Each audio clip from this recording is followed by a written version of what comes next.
Мы знаем по всей истории человечества, что там, где вестник не был принят или даже преследовался, там спрашивается со всей страны. Вестник приходит в час трудный. Все бедствия, обрушивающиеся на страну, не есть ли грозное предзнаменование, не избрала ли страна путь труднейший. Елена Рерих.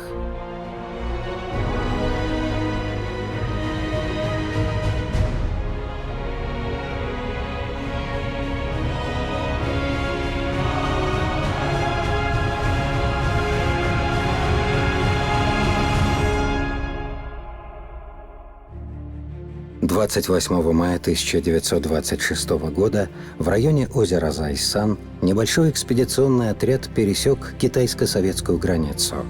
В нем было несколько мужчин и одна женщина. Они пришли из глубин Азии. Высокое поручение, которое им предстояло выполнить в России, было трудным и опасным. Спустя короткое время таинственная экспедиция также неожиданно покинет пределы страны, чтобы продолжить свою дальнейшую необычную миссию. Первые сведения о целях и задачах этого необычного путешествия станут известны только через 70 лет. Сейчас они направлялись в Москву, столицу молодой Советской Республики. Руководитель отряда в тот день записал в своем дневнике: «Здравствуй, земля русская, в твоем новом уборе». В течение всего путешествия в Москву он будет делать дневниковые записи, и они окажутся такими же необычными, как этот отряд, его пройденный путь и цели, с которыми он, рискуя многим, пересек границу. Экспедицией руководил известный русский художник, мыслитель и общественный деятель Николай Константинович Рерих. Вместе с ним находилась его супруга Елена Рерих, крупнейший философ XX века, и старший сын Юрий, известный лингвист и востоковед. Они покинули родину почти 10 лет назад, в 1918 году. Теперь они ее не узнавали. Молодая страна встала на ноги. И хотя вождь, совершивший революцию, умер 2 года назад, страна еще продолжала жить энергией его мысли.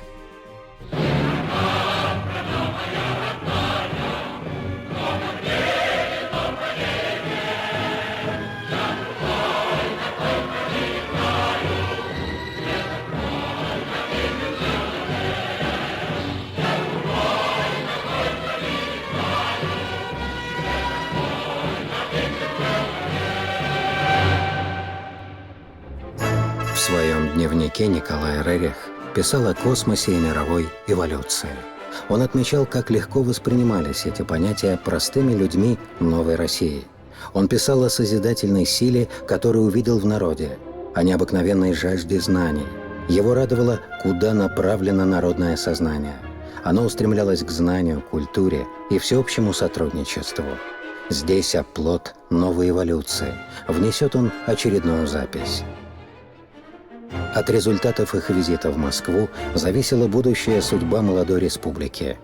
Информация, которую Рерихи должны были передать руководству страны, могла изменить весь ход ее исторического развития. Об этом впервые рассказывается в нашем фильме.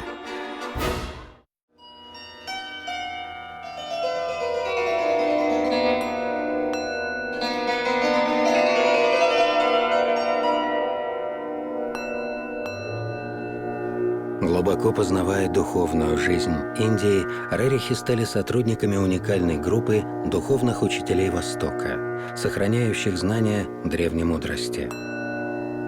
В Индии учителей называют махатмами, великими душами.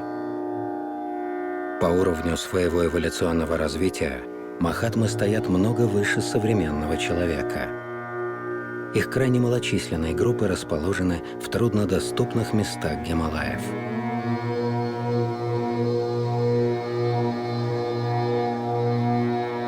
Это слово, что махатма, махан плюс атма. Понимаете, да? Махан – это великий, атма – это душа. Великий душа – это махатма. Махатма – это значит человек, который Махан великий атма кто будет, который себе познал, понимаете, да, в духовном смысле. Это слово махатма пользуется для духовный высокий человек. Махатмы – это группа индийских философов, которая в жизни Рерихов и их творчестве сыграла определяющую роль. Поскольку махатмы владели знаниями планетарного характера, то есть знаниями о эволюции всего человечества, то их миссия носила планетарный характер.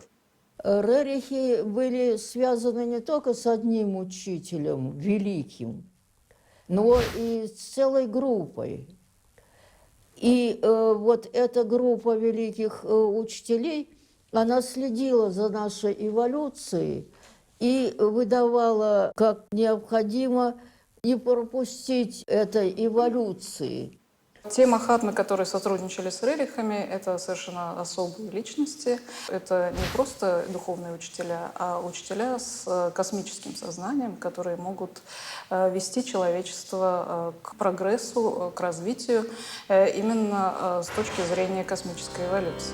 Многолетнее сотрудничество Николая Константиновича и Елены Ивановны с махатмами Востока привело к созданию многотомного труда под названием «Живая этика» или «Философия космической реальности». Первые книги этой философии были опубликованы в 20-х годах прошлого века. 13 июня 1926 года Рерихи прибыли в Москву. Они везли членам советского правительства необычные подарки. Послания от Махатм, землю со священного места Азии, а также картины, созданные Николаем Константиновичем в экспедиции, и рукопись одной из книг живой этики под названием «Община». Рукопись предполагалось опубликовать и широко распространить в России. Эти дары имели глубокий внутренний смысл. В письме учителей говорилось: «Вы угадали эволюцию общины. Вы указали на значение познания. Вы преклонились перед красотою. Вы принесли детям всю мощь космоса». Махатмы как бы обозначали цели будущего развития России. Они давали понять руководству страны эволюционный, общепланетарный характер совершаемых в стране преобразований. Учителя указывали, что смысл революции не только в крушении старого мира, но главное заключалось в созидании мира нового на других духовных и эволюционных основах. Это такие вот эволюционные идеи на тот момент, как устремление к общему благу, устремление к труду, к знаниям, к свободе духовной, к красоте. Это освобождение народа от лжи, лицемерия, от мещанства, предрассудков и суеверий, вот от тех мешающих элементов, которые стали бы преградой в будущем нашему народу.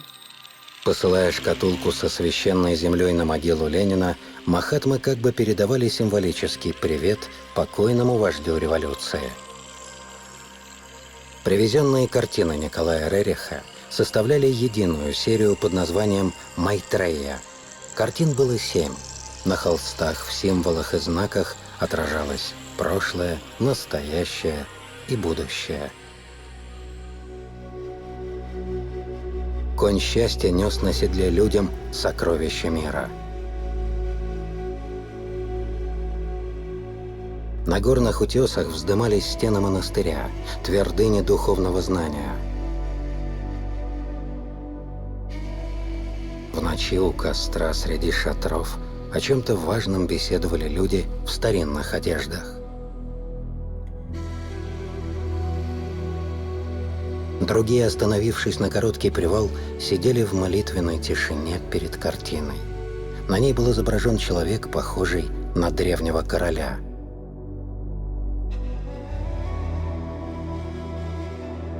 Таинственно темнели входы в пещеры. В них сохранялись великие знания для будущего.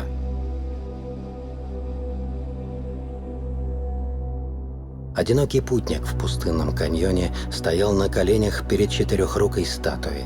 2 руки обращены к небу и 2 к земле. Величественный символ связи человека, планеты и космоса.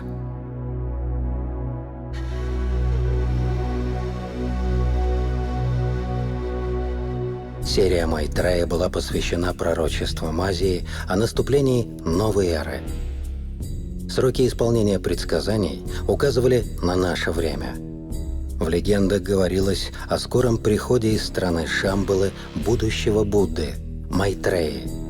Его появление связывали с наступлением светлого века справедливости. Освобождение от тьмы невежества и порабощения придет с севера, говорили ученые-ламы. Знаком этой великой эпохи был красный огненный всадник, устремленный в будущее. Темные силы зла и несправедливости гибнут под копытами его коня.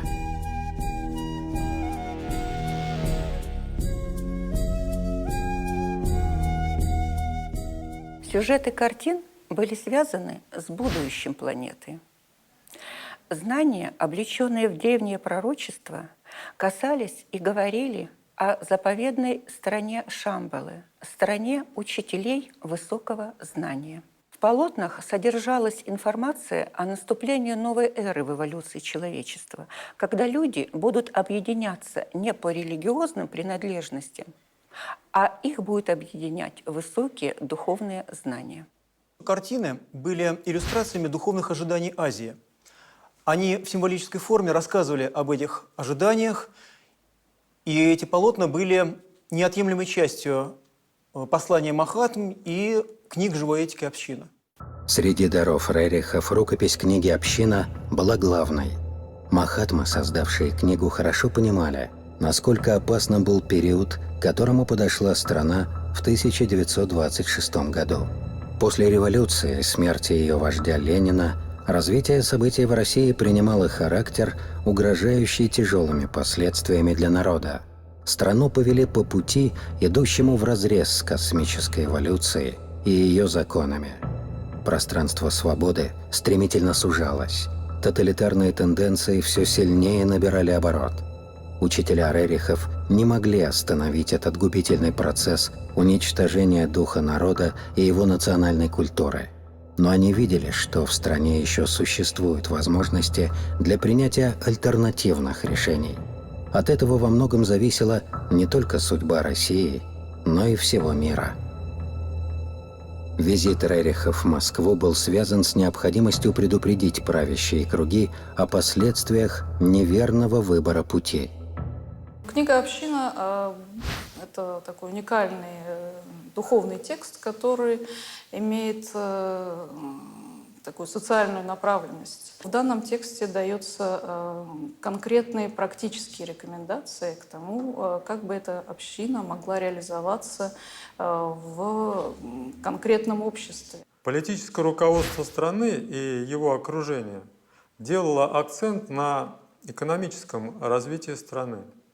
Но проблема состояла в том, чтобы объединить экономику и другую сторону этого развития, а именно культуру.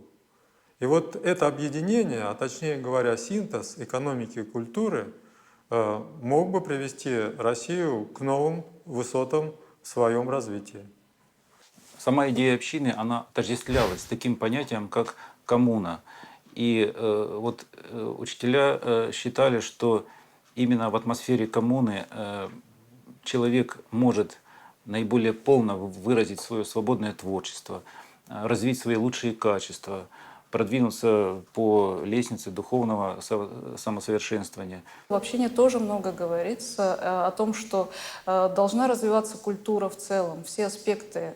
Прежде всего много говорится и о воспитании, и о том, как должно развиваться человеческое сознание, о роли учителя в человеческой жизни. Община не должна насаждаться насильственным путем, что это как бы прямое следствие развития человеческого сознания. Книгу «Община» можно назвать рукой помощи, которую протянули учителя молодой стране.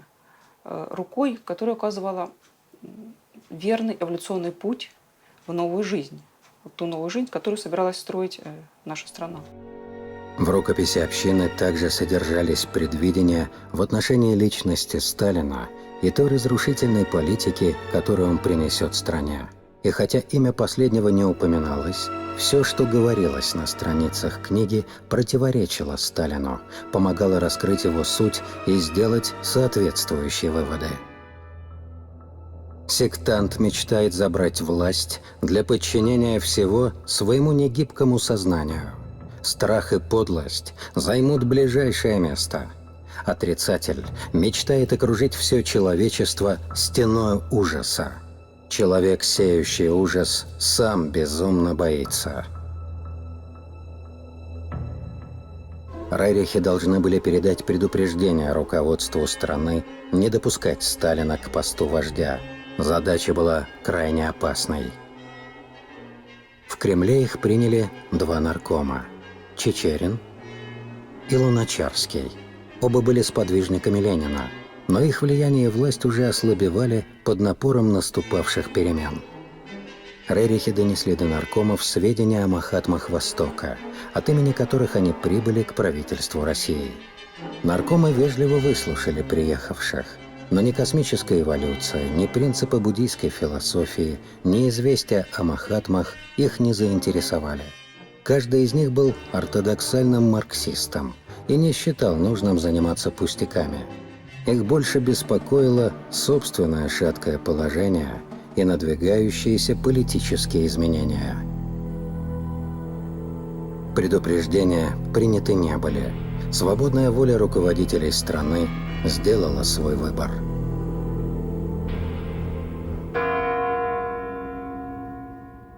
Судьба даров, к сожалению, сложилась печально. Они были отвергнуты. Это означало, что страна выбрала иной путь, не тот, который ей предлагали и указывали учителя. Ларец со священной землей затерялся. Послания Махатм сдали в архив. А серия картин Николая Константиновича Рериха была передана в художественную галерею Нижнего Новгорода благодаря стараниям Горького. Книга «Община» не была опубликована в России. Какие могут быть предположения, почему этого не было сделано? На мой взгляд, во-первых, потому что предлагалась помощь от анонимных духовных учителей, от махатм, а не от конкретных политических деятелей. И понятно, что политическая элита, которая была заинтересована исключительно в политическом влиянии на Восток, она не восприняла это послание серьезно. Если бы политическое руководство России, все государственные структуры и, в принципе, вся страна восприняли идеи книги «Община» и реализовали бы эти идеи, то Россия смогла бы совершить переход к новому типу общественных отношений, в основе которых стояла бы культура, знания и красота. Идеи общины были подменены полностью, начались репрессии. Как писал Теяр де Шарден, людской миллион стандартизированный на заводе, людской миллион в шеренгах и на парадных площадках, кристалл вместо клетки и муравейник вместо братства. Вот так и случилось. Встречи Николая Рериха с Чичериным и Луначарским не остались без внимания. Вскоре кто-то влиятельный в правительстве дал команду председателю ЧК Дзержинскому арестовать художника и членов его экспедиции. Дзержинский пригласил Николая Константиновича для разговора. Однако в назначенный день шеф Лубянки скоропостижно скончался. В день его похорон Рерихи спешно покинули столицу. Позже махатмы так прокомментируют случившееся в Москве. Правильно думаете, что Ленин был бы арестован сейчас. Многое упущено, но события ждут Россию. Пусть русские сами судят свое будущее. Возможности, предоставленные космической эволюцией народу России, использованы не были. Казалось, что страна продолжала жить, как жила. Однако низкое сознание и бездуховность все сильнее губили ее. Наступало время сталинского тоталитарного режима. Все, о чем предупреждали Рерихи и их учителя, начинало сбываться. Не подозревая существования космических закономерностей, созидатели новой России нарушали природно-исторический процесс, разрушали национальную духовную культуру, убивали интеллектуальный генофонд страны. Невежество разрушало прошлое, тем самым лишая страну будущего. На глазах у целого народа и с его же помощью пилили огромное дерево многовековой культуры. В результате этические и нравственные ориентиры революции оказались сдвинуты и нарушены. Коммунистическое общество создавалось насилием и принуждением. Добровольный, открытый и свободный труд, который, по утверждениям Махатм, должен быть основой общины, был заменен ее суррогатом, принудительной коллективизацией и казарменным социализмом с рабским трудом миллионов заключенных.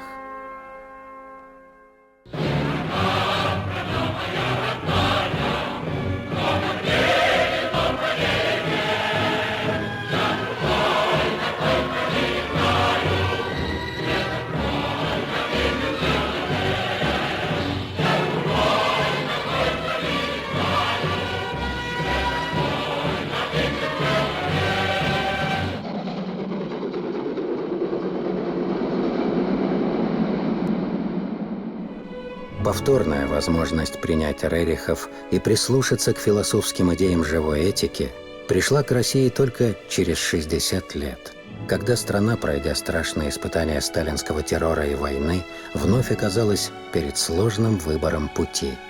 В 1987 году младший сын Николая Рериха Святослав, проживающий в Индии, вышел на руководство СССР с предложением создать в Москве общественный музей своего великого отца. Для его создания Святослав Николаевич был готов безвозмездно передать из Индии на родину имеющиеся у него картины и другое наследие, в том числе рукописи книг живой этики.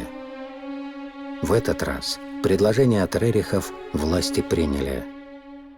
Я подключился не на первом этапе, а, наверное, на самом решающем, потому что Святослав Николаевич приезжал в Москву, и вот когда он встретился с первым президентом Советского Союза Михаилом Сергеевичем Горбачевым, и принципиальный вопрос решался, то Святослав Николаевич попросил встречи. Тогда Советский фонд мира, которым я руководил, имел серьезные возможности финансовые, и, собственно, на наши деньги перемещалось наследие из Индии, и фактически мы вот были одними из участников, и самых активных, и самых, наверное, полезных. Вот. Потом я еще встречался с Святославом Николаевичем. Но у него идея была какая, что если создается общественный музей, то тогда больший контроль вот, со стороны общественности. Государственный музей может существовать замечательно, а могут все заправить куда-нибудь в запасники, и вообще это будет на десятилетия упрятано. И он считал, что должна быть общественная организация, которая будет вести работу. Вот, и ему казалось, что это самая правильная линия.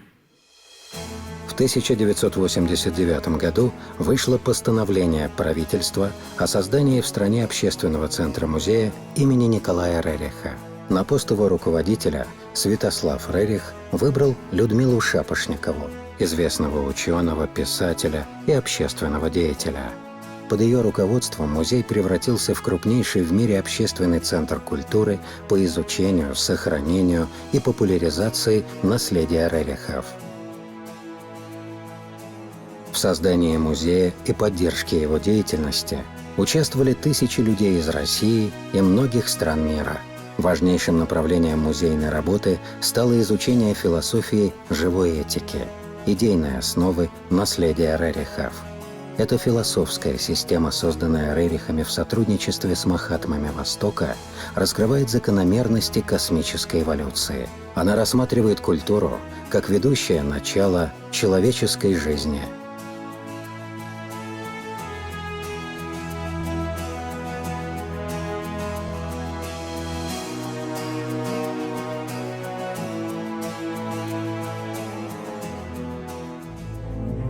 Однако в 2012 году с приходом в Министерство культуры нового руководства отношение властей к музею резко изменилось. Чиновники взяли курс на его уничтожение и захват всего рериховского наследия. Союзником Министерства культуры в этом темном деле выступил Государственный музей Востока. Вместо общественного музея основанного Святославом Рерихом и созданном на народные пожертвования, чиновники решили создать государственный, подчиненный Министерству культуры. Воля Рериха о недопустимости такого решения их не интересовала. Весной 2017 года Общественному музею в Москве подписали окончательный приговор. Его территорию незаконно захватили с помощью силовых структур при непосредственном участии руководства Министерства культуры и Государственного музея Востока. Сотни картин вывезли, а сотрудников изгнали за ворота.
Если бы я не знал, что в этой акции замешаны были следствие и юридические сотрудники Министерства культуры и Музея Востока, то я бы сказал, что 7 марта на нас был осуществлен бандитский налет.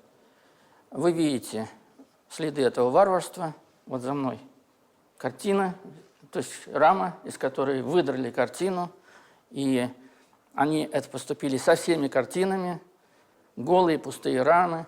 Сейчас со стены мы убрали, но здесь тоже, вы помните, что было вот за мной и что сейчас. Мы должны, конечно, объединиться для того, чтобы спасти замечательный музей, да и нашу организацию, потому как война идет на уничтожение. Не понимая смысла и мирового значения философских идей Рерихов, новоявленные владельцы заявили о запрете космической философии и живой этики в стенах нового государственного учреждения. Сами собой напрашиваются параллели с 26-м годом, когда Рерихи приехали в Москву, принесли дары, и эти дары фактически не были приняты. Сейчас мы видим, что разрушаются те дары, которые принес уже младший Рерих, Святослав Николаевич, которые были переданы именно народу. Музей – это тот же дар России от учителей. И если он будет отвергнут, не будет принят, последствия очень даже сложно предугадать. Но они будут суровыми. История повторяется, и люди должны делать выводы из тех ситуаций, через которые они проходят. Если эти выводы не делаются, история будет учить снова и снова, пока ее уроки не будут учтены. А история – это учитель суровый. Разрушение музея имени Николая Константиновича Рериха приведет нашу страну к лишению его народа культурного источника, который заложен в наследии Рериха. Ведь это не просто центр, центр музей в плане музея. Это центр нового мышления. Это центр, который развивает идеи живой этики и вот те самые предупреждения, знания, которые Махатмы вложили в книги живой этики. Через Святослава Николаевича Рериха, которого, кстати, тоже называли Махатмой, этот центр связан с великими учителями, связан с их деяниями, с их планами. Эти планы несут лучшее будущее России. Дело в том, что музей Николая Константиновича Рериха – это необычный музей. Это музей, который на протяжении 25 лет изучал это наследие, представляющее огромный и уникальный пласт знаний о том, что такое культура, ее роль в развитии страны, государства, знаний, которые раскрывали наше понимание о человеке, о космосе и роли культуры как космического явления.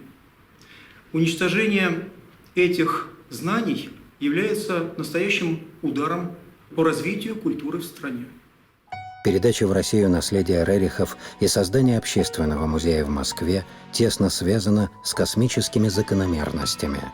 Сегодня, как и в далеком 1926 году, перед Россией вновь стоит выбор – принять новые идеи космического мировоззрения живой этики, последовать рекомендациям тех, кто создал философское учение о человеке и его космической эволюции, или, продолжая старый путь разрушения культуры и знания, повторить трагический опыт своего исторического прошлого.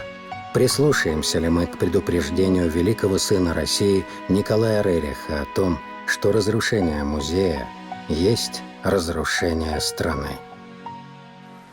Трудно сказать, как может сложиться вот эти ближайшие годы. Много трудностей, много сложного. Но я верю, что все это как-то растворится, пронесется, и мы сможем начать счастливую новую жизнь без угроз.